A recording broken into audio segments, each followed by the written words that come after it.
Hello बच्चों, let's read the question. The question said that at equilibrium, rate of forward reaction become equal to rate of backward reaction. Okay तो हमसे पूछा जा रहा है बच्चों इक्विलिब्रियम पर रेट ऑफ फॉरवर्ड रिएक्शन जो होगा वो रेट ऑफ बैकवर्ड क्या होगा। तो आइए बच्चों चेक करते हैं एंड फर्स्ट ऑफ ऑल बात करते हैं की कॉन्सेप्ट। तो बेसिकली ये क्वेश्चन आया बच्चों केमिकल इक्विलिब्रियम। ओके एंड मैं यहाँ पे एक सपोज करता हूँ मेरे पास एक रिएक्शन है, ठीक है। लाइक ए है हमारा एक्वस और इससे हमें बी मिल रहा है। Okay B aqueous. तो अगर मैं इस रिएक्शन के लिए बच्चों रेट ऑफ फॉरवर्ड रिएक्शन लिखूँ तो according to law of mass action, according to law of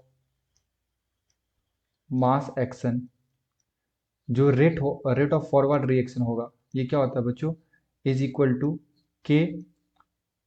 okay k into concentration of reactant to the power of stoichiometric coefficient. तो कॉन्सेंट्रेशन ऑफ ए की पावर में क्या आ जाएगा बच्चों 1 आ जाएगा, ठीक है, according to law of mass action. ठीक है ये जो रेट होगा फॉरवर्ड रिएक्शन के लिए, ये रेट होगा फॉरवर्ड रिएक्शन के लिए और ये रेट होगा बैकवर्ड रिएक्शन के लिए। तो rate of forward equal to क्या होगा के इंटू ए की पावर में 1। ओके और व्हाट इज के इज अ रेट कांस्टेंट। ठीक है के क्या होता है बच्चों रेट कांस्टेंट। अगर मैं रेट ऑफ बैकवर्ड रिएक्शन लिखूं तो यहाँ पे क्या लिख सकता हूँ बैकवर्ड के लिए रेट। तो ये इसके लिए अब ये रिएक्टेंट बी रिएक्टेंट हो जाएगा तो यहाँ पे मैं k into concentration of reactant to the power में स्टोइकोमेट्रिक कोफिशिएंट। तो एट इक्विलिब्रियम जो हमारा रेट ऑफ फॉरवर्ड रिएक्शन होता है is equal to rate of backward reaction होता है।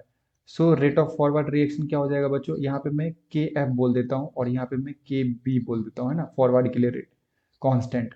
ठीक है बच्चों तो यहाँ पे रेट ऑफ फॉरवर्ड रिएक्शन क्या हो जाता है बच्चों, ये हमारे पास क्या है के F into concentration of A की पावर में 1 इज इक्वल टू के बी हमारे पास सॉरी आर बी हमारे पास क्या है रेट ऑफ बैकवर्ड, ये हमारे पास k B into concentration of B की पावर में 1।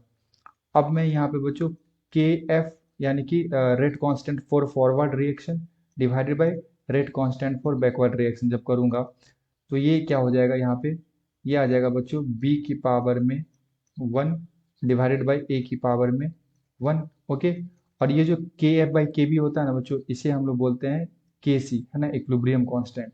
और ये इक्विलिब्रियम कांस्टेंट क्या आता है प्रोडक्ट का कॉन्सेंट्रेशन डिवाइडेड बाय रिएक्टेंट का कॉन्सेंट्रेशन। ओके और मैं ये केसी क्या लिखता हूँ, केसी जो होता है बच्चों ये बेसिकली क्या होता है प्रोडक्ट का कॉन्सेंट्रेशन डिवाइडेड बाय रिएक्टेंट का concentration to the power of stoichiometric coefficient.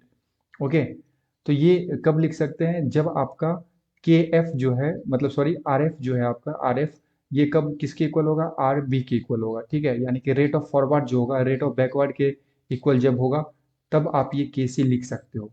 Okay so for this question this is a statement true statement. Okay ये जो स्टेटमेंट है ये ट्रू है और जब भी हम लोग केमिकल इक्विलिब्रियम चेक करते हैं किसी भी केमिकल इक्विलिब्रियम रिएक्शन के अंदर केसी लिखते हैं तो वो क्या होता है बच्चों के एफ बाई के बी। ओके एंड ये होता है अपना प्रोडक्ट